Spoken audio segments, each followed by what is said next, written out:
हरियाणा की हर अपडेट के लिए बेल आइकन दबाएं और सब्सक्राइब करें STV हरियाणा न्यूज।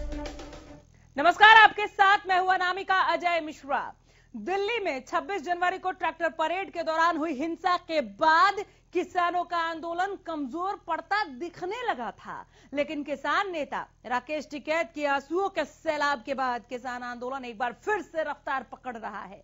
यही वजह है कि किसानों ने राष्ट्रपति महात्मा गांधी की पुण्यतिथि पर आज एक दिन के उपवास का ऐलान किया। रिपोर्ट देख लीजिए।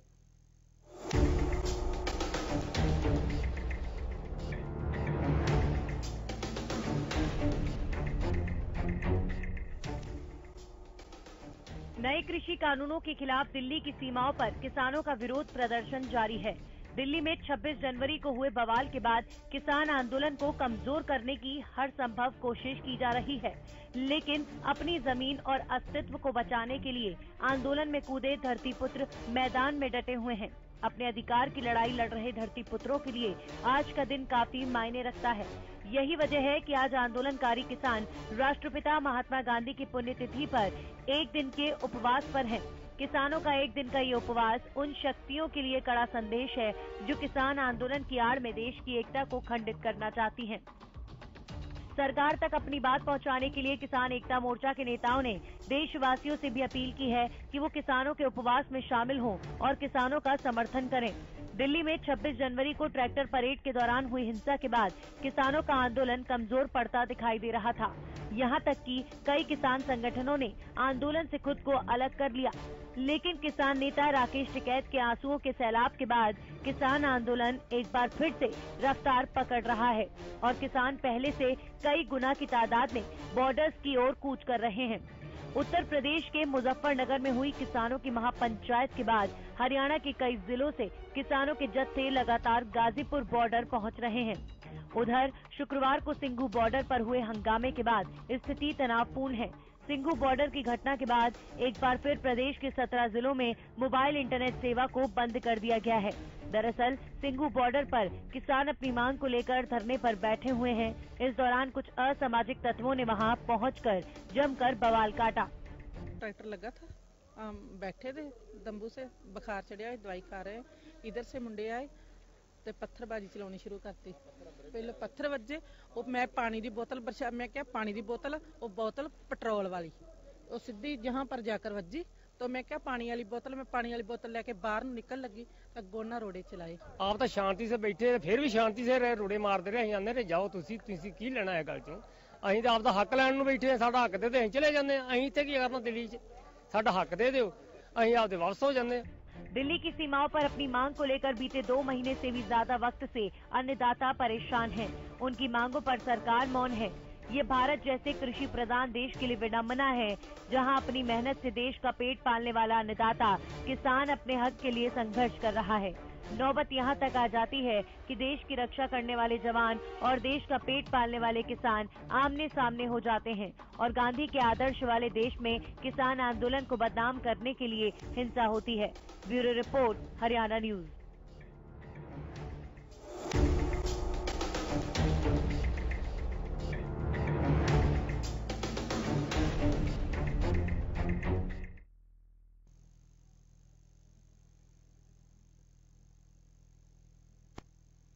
चलिए, उपवास पर अन्नदाता, आगे इस आंदोलन का क्या होने वाला है, किस तरह की तस्वीर बन रही है, उसे हम समझने की कोशिश करते हैं और बीच में अपडेट पहुंचाते रहेंगे। प्रहलाद भारूखेड़ा हमारे साथ भारतीय किसान यूनियन के प्रवक्ता जुड़ गए हैं और हमारे साथ बीजेपी प्रवक्ता हमारे साथ अनिल गोयल है। मैं आप दोनों का बहुत स्वागत करती हूँ। अनिल जी, मैं आपसे शुरुआत कर लेती हूँ। आज नमस्कार सर, आज एक दिन का उपवास रखा है किसानों ने। ऐसा लगने लगा था पिछले 2-3 दिनों में कि कहीं ना कहीं आंदोलन कमजोर पड़ रहा है, किसान वापस चले जाएंगे, लेकिन गए नहीं। जो गए थे वो भी वापस आने शुरू हो गए हैं। इस आंदोलन का अंत क्या है?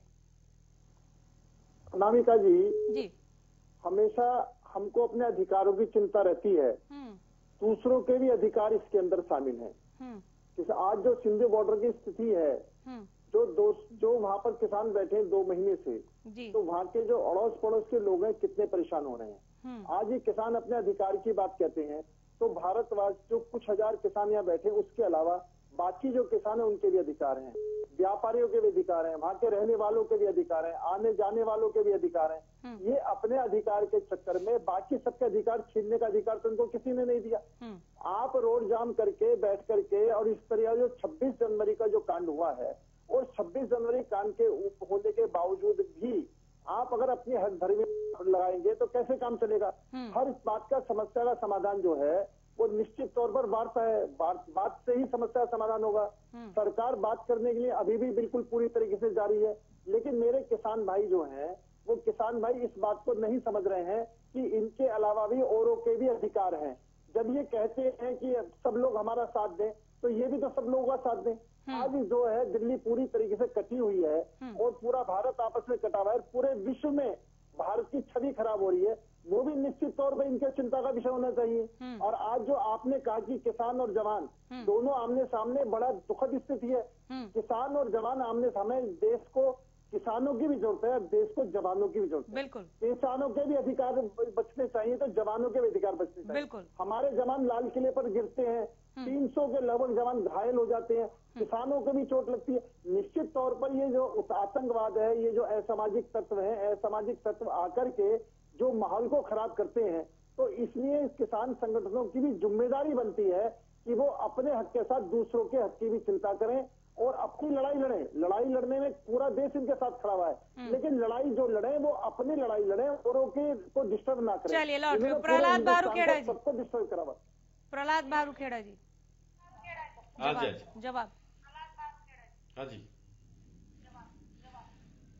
देखिए किसान जो है पिछले 2 महीने से शांतिपूर्ण तरीके से अपना आंदोलन चला रहे हैं। हमने कहीं कोई हिंसा नहीं की है। 26 जनवरी की जो हिंसा हुई और जो घटना हुई है वो सरकार ने प्री प्लानिंग करके करवाई है। किसान दिल्ली की तरफ नहीं गए, हमारा ना तो रूट था ना हमारा कार्यक्रम था उधर जाने का। और उधर जाके जो इस तरीके से कुछ लोग जो पहले से इस आंदोलन के अंदर प्लांट किए हुए थे, सरकार के आरएसएस के संघ के जो लोग हैं, उन लोगों ने लाल किले पे जाके झंडा फहरा के और एक मैसेज ये देने का कोशिश किया कि ये तो किसान नहीं है, ये तो खालिस्तानी या उपद्रवी है, ऐसा एक करने की कोशिश की। वो मुंह तोड़ जवाब है देश की जनता ने दिया है कि देश की जनता 26 जनवरी को ट्रैक्टर परेड के लिए आई थी। उसके बाद में जो घटना हुई तो अगले दिन फिर लोग जो है बड़ी संख्या के अंदर जो है वो दिल्ली की तरफ आ रहे हैं। ये तो इनको समझ लेना चाहिए कि तुम्हारी ये चालें नहीं चली है, जनता ने सारी तुम्हारी चालें जो षड्यंत्र है उसको बेनकाब कर दिया है। दूसरा ये कहना चाहूंगा कि जो आसपास लोग जो बैठे हैं ये कह रहे हैं कि लोग परेशान हो रहे हैं। हम वहां 2 महीने से बैठे हैं, हमारे आसपास जितने लोग हैं, टिकरी बॉर्डर के ऊपर है जहां बैठे हम, रिहायशी इलाका है, वहां पे संगू बॉर्डर है वहां पे रिहायशी इलाका है, वो लोग हमारी लगातार मदद कर रहे हैं। हरियाणा के लोग लगातार वहां पे दूध लस्सी पहुंचाने का काम करते हैं, वहां पे पानी पहुंचाने का काम करते हैं। तो वो लोग लगातार इस आंदोलन के अंदर बैठे लोगों का सहयोग कर रहे हैं। लोगों ने अपनी दुकानें वहां पे खुली होती है, कहीं पर भी ऐसा कुछ नहीं हुआ है। ये जो कुछ लोग ऐसे हैं जो सरकार के लोग हैं, और देश की विडंबना ये है कि देश के जो राजा हैं वो राजा देश की जनता से लड़ रहे हैं। ये बड़े शर्म की बात है, जबकि राजा का काम होता है देश की सुरक्षा करना, अपनी प्रजा की सुरक्षा करना, और यहाँ का जो राजा है वो अपनी ही जनता से लड़ रहा है। जिक्र कर रहे हैं, बहुत गंभीर आरोप है। अनिल गोयल जी, मैं आपसे इसका जवाब लूंगी, लेकिन जरा मैं अपडेट ले लूं। राजा पटेल हमारे संवाददाता हमारे साथ सीधे जुड़े हैं ज्यादा जानकारी के साथ। राजा, फिलहाल किसान आंदोलन पर क्या अपडेट है आपके पास? इस मीडिया में आम जनता की हालत जी बिल्कुल, देखिए अनामिका, इस वक्त हम गाजीपुर बॉर्डर पर मौजूद हैं और आप देख सकते हैं जिस तरीके से यहाँ पर जो किसानों की संख्या लगातार बढ़ती हुई नजर आ रही है। जिस तरीके से परसों राकेश टिकैत के जो आंसू कहीं ना कहीं देखने को मिले, पूरा देश कहीं ना कहीं देख रहा था उन आंसू को। और अब ये देखिए, ये जो मुख्य मंच है यहाँ पर जो तमाम जो किसान है वो यहाँ पर धरने पर बैठे हुए, और ऐसे जो कई किसान है उन्होंने भूख हड़ताल कर रखी है, अनशन पर बैठे हैं। ये देख सकते हैं तमाम जो बुजुर्ग हैं, महिलाओं की बात करें या फिर बच्चों की बात करें, वो लगातार यहाँ पर पहुंचते हुए नजर आ रहे हैं। उत्तर प्रदेश की बात करें, हरियाणा से बात करें, तो तमाम जो संख्या है अब यहाँ पर डबल होती हुई नजर आ रही है। हमारे साथ तमाम जो किसान हैं वो साफ तौर पर यहाँ पर मौजूद हैं। साफ तौर पर यहाँ पर जो अलग अलग उससे आए हैं, कहाँ से आए हैं सर? आगरा जिले से। जिस तरीके से परसों आपके नेता रोते हुए दिखे, पूरे देश ने देखा, और अब किसानों में गुस्सा भी नजर आ रहा है। उत्तर प्रदेश की बात करें, हरियाणा की बात करें, तमाम जो किसान हैं अब गाजीपुर बॉर्डर पर पहुंचते हुए नजर आ रहे हैं। जी, हमने अपने राष्ट्रीय अध्यक्ष जी को आंसुओं में देखा। हम आगरा जिले से हैं, मैं धर्मेंद्र प्रधान हूँ, ग्राम पंचायत बैनई। हमें रुका नहीं गया, हम अब 4-5 गाड़ियों के काफिला लेके आए हैं इस समय, और जब ही जाएंगे जब हमारी मांग पूरी हो जाएंगी। लगातार प्रशासनिक जो अधिकारी हैं वो अलर्ट पर हैं, पूरे जो इस एरिया को पूरी तरीके से घेर रखा है, उन्होंने कवर कर रखा है। ऐसे में आगे की रणनीति अब आप लोगों की क्या रहेगी, क्योंकि प्रशासनिक अधिकारी तो लगातार बोल रहे हैं कि जगह को खाली कीजिए, आगे की रणनीति आप लोगों की क्या रहेगी? आगे की रणनीति यही है कि यहाँ से जब ही जाएंगे जब हमारी मांगे पूरी हो जाएंगी, ये आखिरी मांग है हमारी जो है। और भी यहाँ पर किसान मौजूद। आप कहाँ से आए? जी, मैं अजय यादव नाम है, यूपी के एटा जिला से आया हूँ, और मैं तो 28 तारीख को यहाँ मौजूद था। मैं तो 28 तारीख को बहुत ही भयानक स्थिति कर दी थी शासन ने, प्रशासन के द्वारा। अगर आप लोग मीडिया वाले नहीं होते, टिकैत के आंसू भारत में नहीं पहुंच पाते। गंगा मैया से भी तेज उनके आंसू, हर भारतीय के हृदय में उन्होंने जुनून पैदा कर दिया, और रातों रात यहाँ लाखों किसान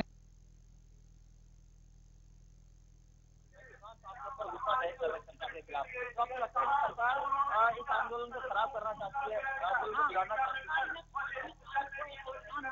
चलिए, मैं लौट रही हूँ, बातचीत को ऐसे ही जारी रखिए। मैं एक बार फिर लौट कर आऊंगी गाजीपुर बॉर्डर का हाल जानने के लिए। आप बातचीत करते रहिए, बीच में जो भी अपडेट हो आप बता सकते हैं, हम तक पहुंचा सकते हैं। अनिल गोयल जी बहुत गंभीर आरोप लगा रहे थे आप पर, प्रहलाद भारूखेड़ा। प्रहलाद जी आरोप लगाएं, झूठे आरोप लगाएं, मनगढ़ंत आरोप लगाएं, इनको स्वतंत्रता है। मैं इन भाइयों से एक बात पूछना चाहता हूं कि जब 12 बजे रैली निकलनी थी, 8 बजे वहां के असामाजिक तत्व, जिनको ये बीजेपी वाले कह रहे हैं, आरएसएस वाले कह रहे हैं, सरकार के लोग कह रहे हैं, अगर वो सरकार के लोग थे तो तुम्हारे जो किसान भाई थे वहां से क्यों उठे? जब रैली 12 बजे निकलनी थी तो 8 बजे क्यों चले? आपके किसान नेताओं को जो 5000 वॉलंटियर आपने देने का वायदा करा था, उन वॉलंटियरों ने अपने लोगों को क्यों नहीं रोका? उन असामाजिक तत्वों के साथ सरकार अपने आप बढ़ जाती, सरकार उनको अपने आप ठीक कर देती, सरकार असामाजिक तत्वों को ठीक कर देती। लेकिन जब किसान उनके साथ खड़े हो गए, और आज आप ये कह रहे हो कि बीजेपी वालों ने भेज दिया, आरएसएस वालों ने भेज दिया, सरकार के आदमी भेज दिए, कभी कोई सरकार अपने ऊपर इस तरह का काम करवा सकती है जिसकी जिम्मेदारी पूरी व्यवस्था की है? आप मतलब उल्टा चोर कोतवाल को डांटे। आपने 37 जो नियम लागू शर्त लागू थी, आपने एक शर्त को भी लागू नहीं करा। आपके किसान नेताओं ने उस टाइम उसको रोकने की कोई कोशिश नहीं करी, सारा उपद्रव होता रहा और आप सब भूमिगत हो गए। और आज आप आंसू बहा करके जनता को गुमराह कर रहे हैं, अपनी भावनाओं से खेल रहे हैं। निश्चित तौर पर ये मनगढ़ंत आरोप लगा करके, और आपसे मैं फिर एक बात और कहना चाहता हूं, जो राजनीतिक दल इसमें शामिल होते जा रहे हैं, वो राजनीतिक दल किसानों के कंधे पर बंदूक रख करके चला रहे हैं। राजनीतिक दलों जो है आमने राजनीतिक के रूप में लड़ाई नहीं लड़ पा रहे, वो हमारे भोले वाले किसानों को बहका रहे हैं, और भोले वाले किसान उनकी कहने में आ रहे हैं। और निश्चित तौर पर ये जो अदृश्य ताकतें सरकार को खराब करने में लगी आप है। कह रहे हैं कि विपक्ष भरमा रहा है। आप पहले तो राजनीतिक दल का नाम लीजिए, ठीक, और आपको दल दिखता है या कई दलें दिखती हैं वो भी बताएं। आप कह रहे हैं विपक्ष इसमें अपनी राजनीतिक रोटियां सेक रहा है, किसान कह रहे हैं कि आप षड्यंत्र रच रहे हैं। सर, हो क्या रहा है? नाबिका जी, मैं बड़ा स्पष्ट कह रहा हूं, जो केजरीवाल सरकार है, आम आदमी की पार्टी की सरकार है, दिल्ली में उसने इन तीनों कानून के समर्थन में एक कानून का समर्थन अपनी विधानसभा में पारित करा हुआ है। एक तरफ ये विधानसभा में पारित कर रहे हैं, दूसरी तरफ जनता के साथ, किसानों के साथ खड़े होने को ढोंग लगा रहे हैं, कर रहे हैं, ढोंग कर रहे हैं। ये किसानों को समझना चाहिए। पंजाब के अंदर पंजाब के मुख्यमंत्री अमरिंदर सिंह जब ये कानून बना था, उस कमेटी के मेंबर थे, और उस कमेटी के मेंबर में इनकी स्वीकृति थी। इन्होंने कहीं भी विरोध दर्ज नहीं कराया, इन्होंने कहीं भी कमेटी से बाहर वापस नहीं। और आज वो किसान कांग्रेस जो है किसान आंदोलन साथ ढोंग कर रही है। आप इनकी कथनी और करनी में अंतर है। और ये राजनीतिक दल मैं जो स्पष्ट तौर से करें, क्योंकि आम आदमी को भी पंजाब में चुनाव लड़ना है, कांग्रेस को भी पंजाब में की सरकार है, तो निश्चित तौर पर किसान अपने वोट बैंक पक्के करने के लिए ये देश को आग में झोंक रहे हैं, देश को आग में झोंक रहे हैं अपने वोट बैंक पक्के करने के लिए। भारत सरकार की, हमारी नरेंद्र मोदी जी की बड़ी स्पष्ट थी कि किसानों की आय दुगनी हो। हमने किसानों की दुगनी आय करने के लिए कानून लाए। एक भी व्यक्ति किसी भी कानून में कोई कमी नहीं बता पाया, सिर्फ विरोध, वापिस लो वापिस लो। भाई इसके अंदर कोई कमी तो बताओ जिस कमी को हम ठीक कर लें। और बार बार सरकार करेगी आप सुझाव दो, हम इसी कमियां ठीक करते हैं। अब ये निश्चित तौर पर 3 किसानों की मांग, अगर 3 किसानों की मांग थी तो लाल किले पर झंडा क्यों फहराया गया? 3 किसान, आप किसान बिल की बात वापस कर रहे हैं या लाल किले पर अटैक कर रहे हैं? किसान बिल की वापस कर रहे हैं जो और हमारे जवानों को मार कर सुनिएगा प्रहलाद जी, रहे हैं। सुनिएगा प्रहलाद जी, आपसे जवाब लूंगी। बाल मुकुंद शर्मा हमारे साथ जुड़ गए हैं, कांग्रेस प्रवक्ता। पहले इनसे जरा एक रिएक्शन ले लूं। कांग्रेस इस आंदोलन को कहां देख रही है, कितना सपोर्ट कर रहे हैं और अभी तक आपके सपोर्ट का कोई असर क्यों नहीं हुआ? शर्मा जी। जी नमस्कार। नमस्कार। देखिए ये चीजें भविष्य के गर्भ में होती हैं कि आंदोलन सफल होता है नहीं होता है, सरकार ये मांगे मानती है नहीं मानती है। जिस तरीके से जिद कड़ी हुई सरकार अध्यादेश लेके आई कृषि जैसे विषय पर लेकर के अध्यादेश, देखिए अध्यादेश विषम परिस्थितियों में आता है, कठिन जब देश के सामने ऐसी परिस्थितियां हों, संसद का सत्र ना होता, वो अध्यादेश बुलाया जाता। तो सरकार ने तो एक संदेश दिया है किसानों को, एक तरह से प्रजातंत्र का गला घोटा, अध्यादेश लेके आए, फिर 3 कानून बनाए। कानून भी उन लोगों के लिए जो चाहते ही नहीं। और रही बात कांग्रेस की, समर्थन कांग्रेस का कल भी था, आज भी है और भविष्य में भी रहेगा, ना केवल किसानों कहते हैं जब सरकार नहीं सुनती, कहते हैं बाल मुकुंद जी की जब सरकार नहीं सुनती, नहीं समझती, तो एक मजबूत विपक्ष उस आंदोलन को, उस अभियान को मजबूती दे देता है। आप मजबूती नहीं दे पाए। नहीं, आपको कैसे लगता है, कैसे किन अभी भी किसान सड़क पर बैठे हुए हैं। आज भी किसान सड़कों पे बैठे हुए हैं। ये सवाल हुआ, आज भी किसान सड़क पर ही बैठा है, कोई समाधान नहीं। आप कह रहे हैं हम किसानों के साथ है, हम किसानों के साथ है, लेकिन आपने सरकार में किससे बात करने की कोशिश की? क्या किसी से बात की ट्विटर बॉम्ब के अलावा? एक मिनट सुनिए, आप सुनिए मेरी बात। हाँ। सुप्रीम कोर्ट ने रोक लगा दी, क्या समझते हैं आप? दबाव में रोक लगाई है या अपने इच्छा से लगाई है? नहीं, आपके कहने से तो नहीं लगाई, सुप्रीम कोर्ट की अपनी कार्रवाई थी। सर आप क्या कहना चाहते हैं कि सुप्रीम कोर्ट को आपने कहा था? सरकार ने 1.5-2 साल रोक लगाने का प्रस्ताव दिया था, वो हमारे दबाव सब इच्छा से दिया था। जो सरकार कानून लेके आई और वो फिर बैकफुट में है कि 1.5 से 2 साल का तो अगर सरकार ने 1.5 साल कानून के स्थगन का प्रस्ताव दिया था, तो आप वहाँ संतुष्ट क्यों नहीं थे? फिर आप तो कह रहे हैं तुरंत प्रभाव से वापस ले लीजिए। उनको बिल्कुल खत्म करवाएंगे इन 3 कानूनों को, मैं आज बता देता हूँ आपको। हम खत्म करवाने के लिए कटिबद्ध करवाएंगे और अगर फिर भी कोई कमी रहेगी, प्रजातंत्र में जनता हमें मौका देगी, हम आएंगे 3 कानूनों खत्म। यही तो मैं जानना चाहती हूँ, क्या स्टेप कांग्रेस का, क्या स्टेप होगा? सर हम खत्म कर देंगे कानूनों को। बहुत बढ़िया सर, क्या स्टेप होगा कांग्रेस का, अगला कदम क्या होगा? कांग्रेस जो किसानों का कदम होगा उसके साथ खड़े रहेंगे, ये हमारा स्टेप है। कांग्रेस किसानों के साथ खड़ी है। किसान जो भी हिंसात्मक प्रकृति से, क्योंकि देखिए हमने महात्मा गांधी जी की बनाई हुई कांग्रेस, महात्मा गांधी जी की सिंचित हुई कांग्रेस के हम सदस्य हैं। हमारी जो पार्टी है वो अहिंसा में विश्वास करती है और हम जो है कर संकल्प है, आमरण अनशन पर बैठेंगे, अपना बलिदान देंगे, दूसरे को हम हाथ भी नहीं लगाएंगे। हम इस देश के नागरिक हैं, सच्चे नागरिक हैं और अपना कर्तव्य निर्वहन करते हुए कांग्रेस हर गरीब के साथ, दबे कुचले के साथ, मजदूर के साथ, अल्पसंख्यक के साथ, हर आदिवासी के साथ, किसी को भी हमारी जरूरत है हम वहाँ खड़े मिलेंगे। क्या किसी भी मंत्री, क्या किसी भी मंत्री, तोमर साहब की बात कर ले तो आप तोमर साहब से मिलेंगे, आप लोग बात करेंगे, आप प्रधानमंत्री से बात करेंगे? बिल्कुल करेंगे जी, ये क्योंकि अनशन और आंदोलन तो किसान कर ही रहे हैं। सरकार सर्वदलीय बैठक बुलाए। देखिए मैडम, मैं एक चीज कहना चाहता हूँ आपको। जी। हम प्रजातांत्रिक व्यवस्था के लोग हैं और आप भी प्रजातंत्र का चौथा स्तंभ है। बिल्कुल। आप ये चीज समझिए, सरकार के जो लोग हैं बीजेपी के हैं, उनसे पूछिए कि वो सर्वदलीय बैठक बुलाएंगे ना बुलाएंगे। अगर हम उस सर्वदलीय बैठक में ना जाए तो हमारी जिम्मेवारी होती है। ये सर्वदलीय भी बैठक नहीं बुला रहे। जवाब ले रही, रुक जाइए शर्मा जी, रुकिए, सुन लीजिए। अनिल गोयल जवाब। बाल मुकुंद जी जो ये कह रहे हैं सरकार जिद कर रही है और सर्वदलीय बैठक बुलाएंगे नहीं बुलाएंगे वो बता दीजिए पहले, फिर आइए अपनी बात पे। अनामिका जी, निश्चित तौर पर जो भी इस आंदोलन को समाप्त होने के कदम होंगे सरकार लगातार उठा रही है, लगातार उठाएगी। सरकार इनके अनुसार नहीं चली, सरकार देश के लिए चली है, देश के अनुसार चलेगी। मेरा सिर्फ ये बात कहना है कि ये सरकार की जिद की बात करें तो सरकार ने लगभग इनसे 12-13 दौर में बात हमेशा करी है, आगे भी हमेशा बात के दरवाजे खुले हुए हैं, सरकार जिद नहीं कर रही है। और दूसरी बात, ये बात जो कहेंगे कि सुप्रीम कोर्ट का इन्होंने बताया, क्या सुप्रीम कोर्ट कांग्रेस के दबाव में काम कर रही है या कांग्रेस सुप्रीम, ये आज ही अपने नहीं ठीक है, दे दिया मैंने उसका जवाब। किसी के दबाव में अदालतें काम नहीं करती। अनिल गोयल जी, आप पहले ये बताइए, आप बार आप तीसरी दफा ये कह रहे हैं मुझसे कि सरकार वार्ता से इनकार नहीं कर रही है। बाल मुकुंद जी रुकिए जरा, रुकिए। अगर किसान सड़कों पे नहीं आते तो क्या सुप्रीम कोर्ट रोक लगाती? आप ये बताइए। नहीं ठीक बिल्कुल है, दबाव मैं में तो बार बार कह रही हूँ कि किसान आंदोलन और अनशन कर रहे हैं, आप कुछ और कर लीजिए। आपने प्रधानमंत्री से मिलने का समय मांगा, आपने कृषि मंत्री से मिलने का समय मांगा, नहीं, केवल ट्विटर बॉम्ब फोड़ रहे हैं। रुक जाइए सर, रुक जाइए। अनिल गोयल जी, तीसरी दफा अभी आपने जो मेरे से बात की उसमें ये कहा कि हम वार्ता से इनकार नहीं करते, हम वार्ता को तैयार है। अगली बैठक हम कब देखेंगे और जब भी होगी वो बैठक, अगर आप तारीख ना भी बता पाए सर, बता दे तो वेल एंड गुड, ना बता पाए तो जब भी वो बैठक होगी, क्या आप अपना जो आखिरी प्रस्ताव आपने दिया था वही वापस लेकर जाएंगे या कुछ नई तैयारी की है? क्योंकि आंदोलन खत्म नहीं हुआ है, ये सर्वविदित है। नादिका जी, सरकार ने इनको 1.5 से 2 साल तक इस कानून को स्थगित करना इनको बिल्कुल बताया हुआ है और कि हम इस बात के लिए तैयार हैं। आप धरना खत्म करो, कमेटी बनाओ, अगर कानून के अंदर जो जो कमियां हैं उसको ठीक करने के लिए सरकार पूरी तरीके से कटिबद्ध है। लेकिन ये बैठ करके बात होगी, धरने से कानून नहीं बदला जाता। कब बैठेंगे? और दूसरी बात, कब बैठेंगे सर, कब बैठेंगे? अनामिका जी, मैं बिल्कुल वही बात कह रहा हूँ कि सरकार पूरी तरीके से बैठने को इनके साथ तैयार है।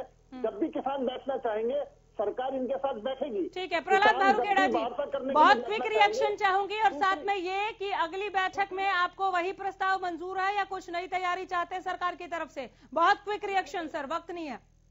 अनामिका जी, मैं एक बात और, हमें तो कानून जो निरस्त करने की प्रक्रिया है उसके ऊपर अगर सरकार बातचीत करना चाहती है तो हम बातचीत करने को तैयार हैं। एमएसपी खरीद गारंटी कानून बनने की जो प्रक्रिया है उसके हिसाब से अगर सरकार बातचीत करना चाहती है हम बातचीत करने को तैयार हैं। लेकिन ये सरकार इस आंदोलन को कुचलने के लिए ये षड्यंत्र कर रही है, जो पूरी जनता ने इनका मुंह तोड़ जवाब दिया है कि आज बहुत बड़ी संख्या के अंदर जो लोग हैं दिल्ली पहुंच रहे हैं। तो ये इस तरीके से बीजेपी का पुराना ये रहा इतिहास रहा है कि आंदोलनों को कुचलने के लिए ये धार्मिक उन्माद फैलाना, क्षेत्र की राजनीति करना, आपस में राज्यों को लड़वाना, आपस में जात और धर्म के दंगे करवाना, ये इनका रहा है पुराना, ये सब जानते हैं। और इनका जो ये नकली मुखौटा है वो जनता के सामने आ गया है, इसलिए बहुत बड़ी संख्या के अंदर लोग जो है वो दिल्ली पहुंच रहे हैं और ये कानून निरस्त करवा के ही वापस लौटेंगे। वार्ता के लिए तैयार है प्रहलाद जी? चलिए, बहुत शुक्रिया आप सबों का, बहुत धन्यवाद। काश और वक्त होता, हम थोड़ी देर और बात कर सकते थे। फिलहाल बहुत धन्यवाद, वक्त और ज्यादा आगे बढ़ने की इजाजत नहीं देता। तो आज उपवास पर हैं अन्नदाता।